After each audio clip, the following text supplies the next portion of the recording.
Chapter 42:52. And thus we have revealed to you an inspiration of our command.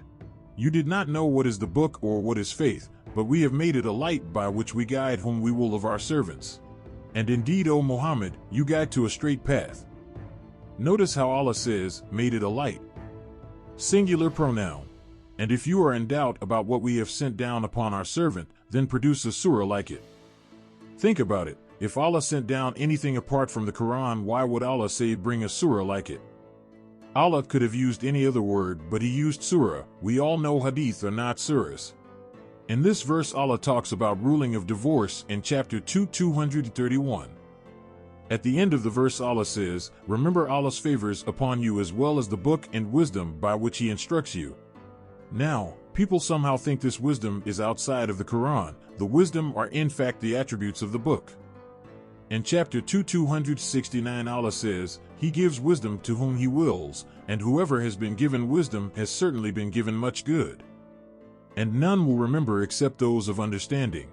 As previously mentioned, chapter 2:231 uses the words pbuh. This translates to it being singular. If the words al-hikmah and al-kitab referred to two different nouns, i.e. Quran and Sunnah, the verse should grammatically end with the word bihima, which would mean with them and not with it. The word al-hikmah is used in the Quran as an adjective of the al-kitab, the Quran. The following are examples. Yasin and the Quran al-Hakim. The Wise Quran. Chapter 36 1-2. These are the signs of the Kitab al-Hakim. The Wise Book, chapter 10 verse 1 and chapter 31 verse 2. The hikmah mentioned in chapter 2 verse 231 is the wisdom contained in the Quran and not in any other source besides the Quran. Let's have a look, Surah 17, where we read a sequence of wise advice. Do not set up another God with God, treat your parents well, be charitable without being wasteful, do not kill your children for fear of poverty.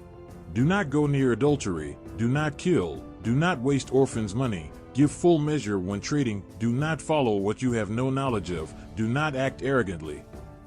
After Allah mentions all of these things, he goes on to say the following. That is some of the hikmah. Wisdom, inspired to you by your Lord. Chapter 17:39. Chapter 42 verse 7 says, and thus we have revealed to you an Arabic Quran that you may warn the mother of cities and those around it. In what way does this mean hadith or sunnah? He only mentions the book alone. Every single time Allah mentions the Quran, we know he talks about it using a singular pronoun. So if this video has reached you, maybe it's a sign. A sign that Allah wants you to open his book not just to recite and put away, but to ponder over the verses and reconsider your beliefs in regards to which book it really is that you apply to your life. Either a book in which has many contradictions amongst itself against the Quran, has not been authorized by God, has weak narrations, allows us to disregard some information and take some due to rating of weak and sahih. Or a book that has been promised preservation, a book that Allah calls the truth, the criterion, a book that Allah says is 100%, a book that we have no doubt in, that Allah calls the best hadith, the book of wisdom, a book that Allah said he has left nothing out of. Are you willing to risk your eternity believing in something you cannot be 100% about? Over God's 100% truth? Have a little think.